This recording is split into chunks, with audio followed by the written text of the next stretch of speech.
Hello student, good morning all of you. I am Sunil Farande, your maths teacher. Today we are going to study application of differential equation. बघा मित्रांनो, आज आपल्याला application of differential equation chapter पाहायचा आहे. म्हणजे application पाहिजेत कशाचे, differential इक्वेशनचे. जे तुम्ही डिफरन्शियल इक्वेशन प्रिव्हियस लेक्चरला पाहिला आहे त्याचे ॲप्लिकेशन म्हणजे तुम्ही त्याचा यूज कुठं करणार आहात हे तुम्हाला आजच्या व्हिडिओ लेक्चरमध्ये पाहायचं आहे. बघा फर्स्ट आपण हे पाहण्याआधी तुम्हाला व्हेलॉसिटी आणि एक्सलरेशन म्हणजे काय माहीत पाहिजे. बघा व्हेलॉसिटी म्हणजे काय रे, तुम्ही फिजिक्समध्ये सगळे शिकलाय. व्हेलॉसिटी म्हणजे काय, the rate of change of displacement with respect to time. त्यालाच तुम्ही काय म्हणताय, dx/dt. हा x म्हणजे डिस्प्लेसमेंट आणि t म्हणजे टाईम. बघा म्हणजे व्हेलॉसिटीचं डेफिनेशन काय होतं, the rate of change of displacement with respect to time. आणि सेकंड आहे एक्सलरेशन ए. बघा ह्याचं डेफिनेशन काय, the rate of change of velocity with respect to time. म्हणजे ह्याचं काय आहे बघा, the rate of change of velocity with respect to time. हे v म्हणजे काय व्हेलॉसिटी आणि t म्हणजे काय टाईम. हे दोन्ही तुम्हाला डेफिनेशन किंवा हे इक्वेशन तुम्हाला हे माहीत असतील तरच तुम्ही एक्झाम्पल नेक्स्ट काय सोडू शकता. बघा फर्स्ट व्हेलॉसिटी म्हणजे काय, dx/dt आणि एक्सलरेशन काय dv/dt. बरोबर आहे. हे सगळ्यांना क्लिअर झालं का. बघा आता नेक्स्ट बघा आपल्याला पाहायचं आहे एक्झाम्पल्स. फर्स्ट एक्झाम्पल बघा कोणता आहे, the velocity of particle is given bye v = t² - 6t + 7 आणि find distance covered in 3 second. Initially x = 0 when t = 0. x म्हणजे काय डिस्प्लेसमेंट आणि t म्हणजे काय आहे टाईम. बरोबर आहे. बघा तुम्हाला क्वेश्चन त्यांनी काय विचारलेत, तुम्हाला एक व्हेलॉसिटीचं इक्वेशन दिलेत आणि तुम्हाला काय करायचं आहे, 3 सेकंदानंतर एखादं पार्टिकल तो डिस्टन्स किती कवर्ड करतो हे तुम्हाला फाइंड करायचं. बघा हा पार्टिकल आहे, एक पार्टिकल आहे, ते पार्टिकल 3 सेकंदानंतर किती डिस्टन्स कवर्ड करतो हे तुम्हाला फाइंड करायचं आहे. बरोबर आहे. म्हणजे तुम्हाला डिस्टन्स फाइंड करायचं ॲक्च्युली. आणि तुम्हाला त्यांनी टाईम काय दिलेत 3 सेकंद, t = 3 दिले. बघा फर्स्ट आपण काय करणार, मी हे आहे असं गिवन लिहून घेणार. बघा गिवनमध्ये काय येतं, त्यांनी इक्वेशन दिलेत मला व्हेलॉसिटीचं. कोणतं आहे, v = t² - 6t + 7. याला इक्वेशन नंबर मी 1 दिलं. हा काय आहे इक्वेशन नंबर 1. मग आता आपल्याला बट काय माहीत आहे, v म्हणजेच काय, बघा इथं वरतीच डेफिनेशन मी व्हेलॉसिटी आणि ते म्हणजेच काय dx/dt. हा काय आहे dx/dt. बरोबर आहे का. v म्हणजे काय dx/dt. आता हे मी पुट करणं कुठं, इक्वेशन 1 मध्ये. इक्वेशन 1 बिकम्स काय बघा इथं, dx/dt = t² - 6t + 7. बरोबर आहे. आता बघा हे काय झालं, हा dx/dt हा dt डिवाइडला आहे, हा = पलटल्यानंतर काय होतं इंटू होतं. म्हणजे काय बघा therefore dx = t² - 6t + 7 into काय आला डी आला. आता हे काय केलं तुम्ही, व्हेरिएबल सेपरेट केला. बघा टीच्या मल्टिपलला dt आणला आणि एक्सच्या मल्टिपलला फक्त एक्सचे कोएफिशियंट, ते कोण नाही म्हणून काय 1 आहे, काय आहे 1. आता मला हे व्हेरिएबल काय केला, सेपरेट केला. हे तुम्ही शिकलाय का बघा डिफरन्शियल इक्वेशनमध्ये व्हेरिएबल सेपरेबल फॉर्म, ते घेऊनच मी ते व्हेरिएबल काय केलं सेपरेट केलं. बरोबर आहे. आता मला काय करायचं आहे, इंटिग्रेटिंग बोथ साईडला काय घ्यायचं आहे, इंटिग्रेशन घ्यायचं आहे. काय घ्यायचं आहे, इंटिग्रेशन घ्यायचं. म्हणजे काय इंटिग्रेटिंग ऑन बोथ साइड.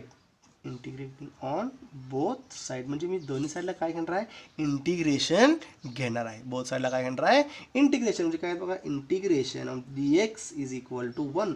काय नाही म्हणजे काय असतं 1 = integration of ब्रॅकेटमध्ये t² - 6t + 7 dt.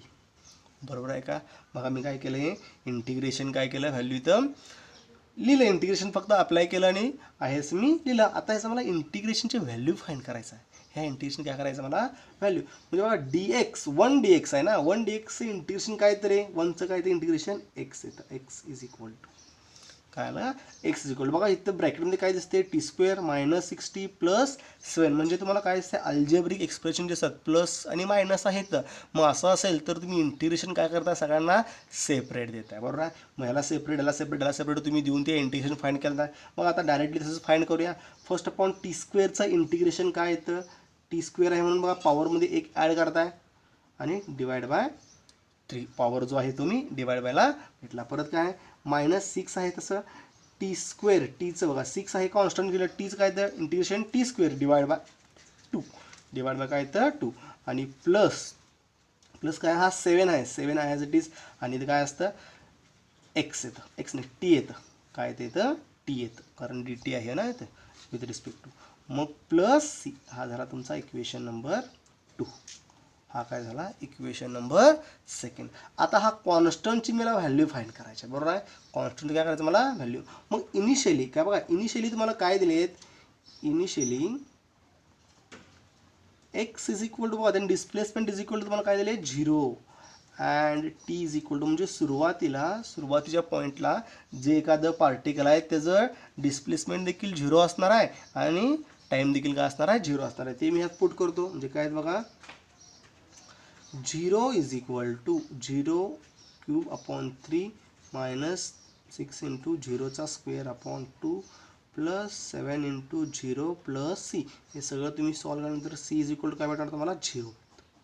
काय भेटतं सी इज इक्वल टू 0, बरोबर आहे का. आता सीची किंमत परत मी इक्वेशन 2 मध्ये पुट करणार. इक्वेशन 2 बिकम्स म्हणजे मी इनिशियली व्हॅल्यू काय घेतलं, मला ह्या सीची किंमत फाइंड करायचं आहे म्हणून काय केलं मी इनिशियली व्हॅल्यू पुट केलं त्याचं. मग आता बघा देअरफॉर काय येतं x is equal to t cube upon 3 minus 6 t square upon 2 plus 7 t. C म्हणजे काय 0, मी ते व्हॅल्यू पुट करत नाही. आता मला काय करायचं बघा, तिने काय दिलेत टीची किंमत काय दिलीत मला, हे पार्टिकल कव्हर करणार आहे किती 3 सेकंड म्हणजे मला टी इज इक्वल टू काय दिलेत म्हणून बघा आता put T is equal to 3 याला इक्वेशन नंबर 3 इन इक्वेशन 3 मध्ये इन काय येतं इक्वेशन 3 म्हणजे काय बघा एक्स इज इक्वल टू टीच्या ऐवजी 3चा cube divide by 3 minus 6 into 3चा square divide by 2 plus 7 into 3 plus काय 7 इंटू 3. जर तुम्ही हे सगळं सॉल्व केला, तुम्ही डायरेक्ट कॅल्सी यूज करू शकता. कॅल्सीवरून तुम्ही जर सॉल्व केला तर ह्याचं आन्सर येतं 3 युनिट. हे तुम्ही करू शकता, सगळं कॅल्सीत पुट करतो म्हणजे डिस्टन्स तो पार्टिकल 3 सेकंदानंतर किती डिस्टन्स कव्हर करणार आहे 3 युनिट इतका डिस्टन्स तो कव्हर करणार आहे. बघा सगळ्यांना समजलं का काय फाइंड केलं. इथं डिफरन्शियल इक्वेशनचा यूज केलं का बघा काय केलं, इथं मी व्हेरिएबल सेपरेट केलं, त्यानंतर इंटिग्रेटिंग फॅक्टर यूज करून मी ते डिफरन्शियल इक्वेशन सॉल्व केलं. मला इथं काय डिस्प्लेसमेंटचं इक्वेशन फाइंड करा, x is equal to equation find केलं आणि त्यानंतर मी टीची किंमत पुट करून तो एखादा पार्टिकल किती डिस्टन्स कव्हर केला मी हे फाइंड केलं. सगळ्यांना हे क्लिअर झालं का, एक्झाम्पल समजलं का. ह्यासारखंच नेक्स्ट आणखी एक एक्झाम्पल आहे ते पाहूया का. सेम एकदम इझी आहेत, सेम ह्यासारखंच एक्झाम्पल आहे बघा. सेकंड एक्झाम्पल आहे the velocity of particle at time t second. बघा काय दिलेत the velocity of particle at time t second is b is equal to 5t minus T square plus 4.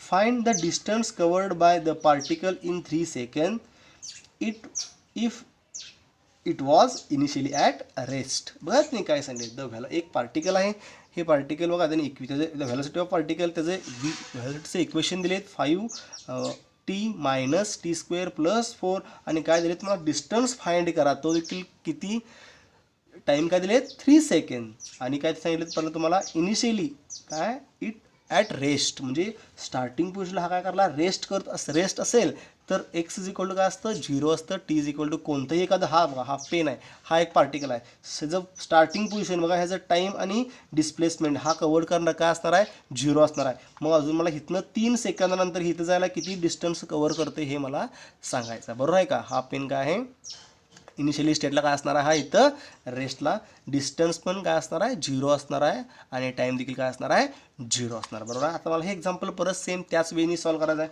First of all सोल्युशनमध्ये लिहून घेतलं काय given जो आहे काय v is equal to 5t minus T square plus 4 equation number 1, बरोबर आहे. But v is equal to काय तर dx अपॉन dt. मग इक्वेशन 1 बिकम्स मग काय बघा dx upon dt is equal to 5t minus T square plus 4.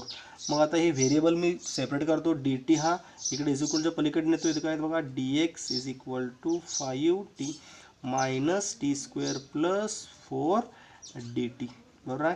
त्यानंतर मी integrating on both side, integrating on both side, on both म्हणजे काय ते integration of dx is equal to integration of 5t minus T square plus 4 dt. बरोबर आहे. आता मला integration of dx ह्याचं इंटिग्रेशन येतं x येतं. मग परत इथं काय आहे अल्जेब्रिक फंक्शन आहेत, ॲडिशन आणि सबस्ट्रॅक्शन आहेत. तुम्ही डायरेक्टली प्रत्येकाचं सेपरेट सेपरेट काय करू शकता, इंटिग्रेशन फाइंड करू शकता. मग 5 इंटू टीचं इंटिग्रेशन काय येतं T square upon 2 minus T cube, T स्क्वेअरचं काय येतं टी क्यूब अपॉन 3 आणि प्लस 4चं काय येतं 4 इंटू टी आणि प्लस सी. हे झालं इक्वेशन नंबर 2. बरोबर आहे.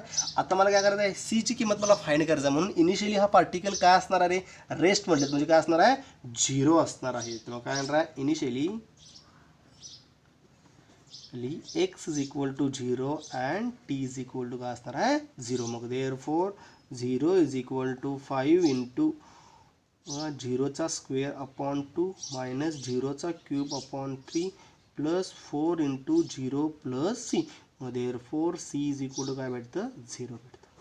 सी इज इक्वल टू काय 0. मग आता इक्वेशन 2 बिकम्स, इक्वेशन 2 बिकम्स बरोबर आहे काय बघा x is equal to 5t square upon 2 minus T cube upon 3 plus 4t आणि सी काय आहे 0. ती व्हॅल्यू मी पुटअप करत नाही. बरोबर आहे. बघा आता मला काय करायचं आहे हा जो मला डिस्प्लेसमेंटचा इक्वेशन भेटला बरोबर आहे. मला ॲट टाईम किती दिलं त्यांनी बघा T is equal to 3 second दिले. टी इज इक्वल टू काय दिले 3 सेकंड. मग put T is equal to 3. मग x is equal to 5 into 3चा स्क्वेअर अपॉन 2 मायनस 3चा क्यूब अपॉन 3 प्लस 4 इंटू 3. जर तुम्ही हे सगळं कॅल्सीमध्ये पुट करून सॉल्व केला तर ह्याचा आन्सर येतं 25.5 युनिट. हे तुम्ही डायरेक्टली कॅल्सीत घेऊन देखील सॉल्व करू शकताय. म्हणजे बघा तो पार्टिकल 3 सेकंदानंतर किती डिस्टन्स कव्हर करेल 25.5 युनिट. आपल्याला काय समजलं काय एक्झाम्पल केलं फर्स्ट आपण गिवन लिहून घेतलं. मग व्ही म्हणजेच आपल्याला माहीत आहे व्हेलॉसिटी काय फॉर्म्युला त्याचं काय the rate of change of displacement with respect to time म्हणजे dx अपॉन dt. ह्याच्यावरून मी ते व्हेरिएबल सेपरेट केलं मग इंटिग्रेटिंग फाइंड केलं मग डिस्प्लेसमेंटचं इक्वेशन मी आणलं आणि त्यानंतर त्या टीची किंमत काय 3 सेकंड दिले ते पुट केलं आणि त्यानंतर तो एखादा पार्टिकल किती डिस्टन्स कव्हर करतो हे मी फाइंड केलं. सगळ्यांना क्लिअर झालं का एक्झाम्पल. त्यानंतर आणखीन एक नेक्स्ट एक्झाम्पल आहे सेम ह्यासारखंच आहे.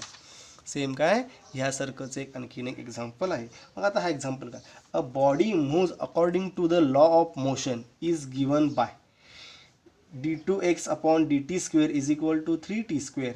Find velocity at t is equal to 1 and v is equal to 2. आता बघा मला काय दिले त्यांनी एक इक्वेशन दिले d2x अपॉन dt स्क्वेअर. आता d2x अपॉन dt स्क्वेअर म्हणजे मला एक्सलरेशनचं काय दिलं त्यांनी इक्वेशन दिलेत एक्सलरेशन दिलेत. मला काय फाइंड करायचं आहे व्हेलॉसिटी फाइंड करायचा आहे तो देखील कुठं at t is equal to 1 and v is equal to 2 ठिकाणी. बरोबर आहे का. बघा हा d2x अपॉन dt स्क्वेअर म्हणजे एक्सलरेशन कसं रे फाइंड करायचं बघा तुम्हाला सगळ्यांना माहीत आहे v म्हणजे काय dx अपॉन dt बरोबर आहे आणि एक्सलरेशन ए म्हणजे काय dv अपॉन dt बरोबर आहे. मग इथंच बघा मी d आहे तसं d अपॉन dt आणि हा v म्हणजेच वरती बघा dx अपॉन dt म्हणजे dx upon dt me put केला तर आन्सर काय बघा d2x अपॉन dt स्क्वेअर म्हणजेच काय झाला हा एक्सलरेशनचा फॉर्म्युला भेटला. म्हणजे हा d2x अपॉन dt स्क्वेअर म्हणजेच काय एक्सलरेशन. ह्याच्यावर मला काय करायचं आहे व्हेलॉसिटीचं इक्वेशन फाइंड करायचं आहे. मग त्यांनी तेच बनले फाइंड व्हेलॉसिटी मला व्हेलॉसिटी फाइंड करायचं आहे बरोबर आहे. मग फर्स्ट अपॉन मी काय केलं बघा गिवन लिहून घेतलं. गिवन काय आहे d2x upon dt square is equal to 3t square काय 3t स्क्वेअर आहे असलेलं इक्वेशन नंबर 1. बट बघा बट मला काय माहीत आहे d2x अपॉन dt म्हणजेच काय रे D V upon D T. बघा इथं लिहिलं काय, D V upon D T म्हणजेच काय D two x upon D T square. बरोबर आहे. मग त्यासाठी बघा इथं काय करणार मी आता, इक्वेशन वन बिकम्स काय बघा, D two x upon D T स्क्वेअरच्या ऐवजी काय पुट करणार, D V upon D T is equal to 3t square. काय आलं, 3t स्क्वेअर. आता मला काय व्हेरिएबल सेपरेट करायचं आहे म्हणजे बघा d v is equal to 3t square d t. हा तिकडे मला डिवाइडला होता, काय केला मल्टिपलला. मग integrating on both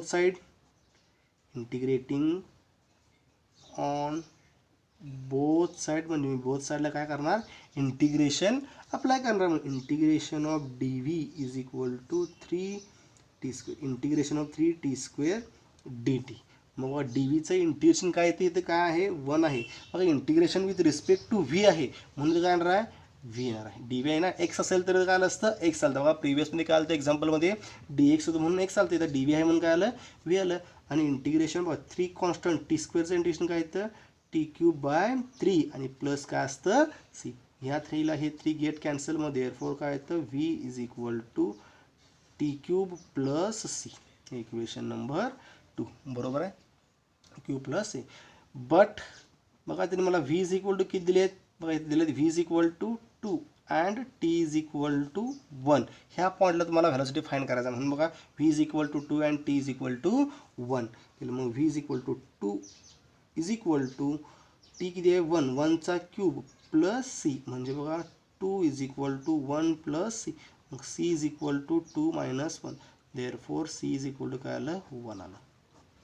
C is equal to 1 आलं. मग आता हे परत कुठं करणार, इक्वेशन 1मध्ये पुट करणार. इक्वेशन 2 बिकम्स म्हणजे काय बघा, therefore v is equal to t cube plus 1. हा झाला तुमचा व्हेलॉसिटी. हे काय भेटलं तुम्हाला, व्हेलॉसिटी भेटलं. बरोबर आहे काय. बघा ह्यासाठी काय केलं, फर्स्ट अपॉन मला d two x upon D T square दिलं, तर ते म्हणजेच काय असणार आहे, d V upon D T म्हणजेच काय असणार आहे, d V upon D t. मग ते मी व्हॅल्यू इथं पुट केलं, त्यानंतर व्हेरिएबल सेपरेट केलं, केल्यानंतर याचं इंटिग्रेशन फाईंड केलं. इंटिग्रेशन फाईंड करून व्हॅल्यूटिज मी इक्वेशन आणलं, बट त्यामध्ये सी कॉन्स्टंट आहे. म्हणजे कॉन्स्टंटचं व्हॅल्यू पुट करण्यासाठी मला त्यांनी फाईंड करण्यासाठी मला त्यांनी दिलं तर टी इज इक्वल टू 1 आणि व्ही इज इक्वल टू 2. दोन्ही किमती पुट केलो, त्यानंतर मी सीची किंमत फाईंड करून घेतलो आणि हा शेवटचा आन्सर काय भेटला, व्हेलॉसिटी. हे काय भेटलं साठी. बघा आजच्या लेक्चरला जे काही घेतलं हे सगळ्यांना समजलं का, एकदम इझी पार्ट आहे हा. ॲप्लिकेशन ऑफ डिफरन्शियल इक्वेशन खूप सोपा. तुम्हाला जर डिफरन्शियल इक्वेशन येत असेल तर ॲप्लिकेशन खूप इझी आहे. तुम्हाला फक्त काय करायचं, व्हेरिएबल तर सेपरेट करायचे, त्याचे इंटिग्रेशन फाइंड करायचे आहेत. बरोबर आहे. आजचा लेक्चर सगळ्यांना समजला असेल. थँक्यू.